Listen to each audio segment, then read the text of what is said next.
Bonjour Michael Tassard. Bonjour Laurent. Alors vous êtes avec nous, je rappelle que vous êtes le rédacteur en chef du Courrier Picard. C'est vous qui avez lancé cette consultation sur Internet et dans votre journal. Le but, Michael, c'est vraiment d'en faire un livre blanc, hein. Oui, c'est ça, c'est de faire un livre blanc sur les attentes des Picards, une région qui cherche aujourd'hui son propre avenir, qui s'inscrit dans la région Hauts-de-France, mais qui se cherche un avenir.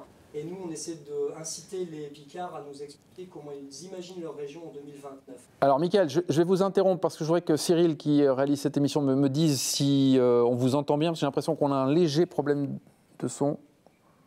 Ok, on est en train de régler le problème, un léger problème de son dans le studio où vous êtes installé, Michael. Alors donc, oui, le livre blanc, c'est ce que vous allez effectivement rendre d'ici quelques mois. L'idée, c'est bien sûr, et si possible, de le transmettre au président de la République. Alors vous lancez cette opération depuis plusieurs semaines. Et la semaine dernière, vous avez interrogé vos lecteurs autour de l'écologie, la transition écologique. Oui, tout à fait Laurent. Donc le débat a été, comme nous l'imaginions, passionné et passionnant. C'est de loin celui qui a mobilisé le plus nos lecteurs, qui ont été par centaines à interagir sur notre site internet. Et il faut dire qu'avec 1700 éoliennes dans la région, nous sommes la région de France qui produit le plus d'électricité en provenance de l'éolien.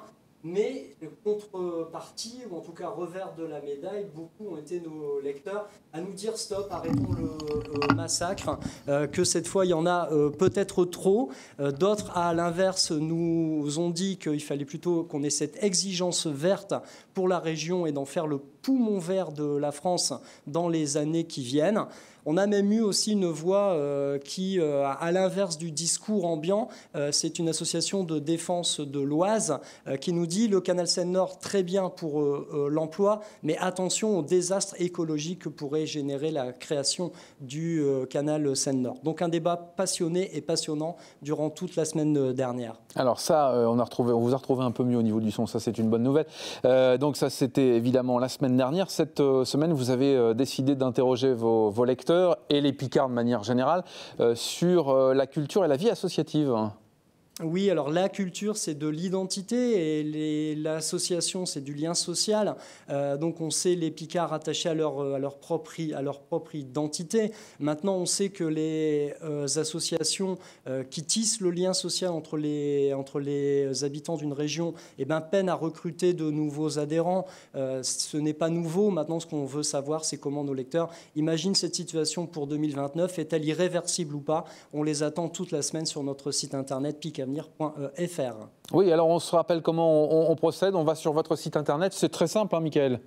Oui, c'est très simple. Donc vous allez sur le site internet picavenir.fr, puis de là, il y a un lien qui vous emmène vers une plateforme. Et là, vous pouvez contribuer à l'ensemble des 9 thèmes que l'on va traiter au cours de cette opération-là.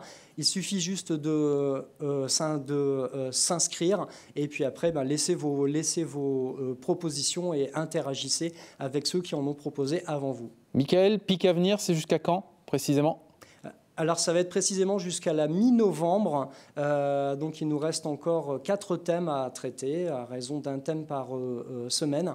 Donc ce n'est pas fini, il y a encore plein de débats très riches qui arrivent. Plein de débats et un peu de boulot. Merci Michael Tassard, on se reparle mardi prochain, on fait un point d'étape avec vous comme chaque semaine sur WEO. À mardi. Merci Laurent, merci.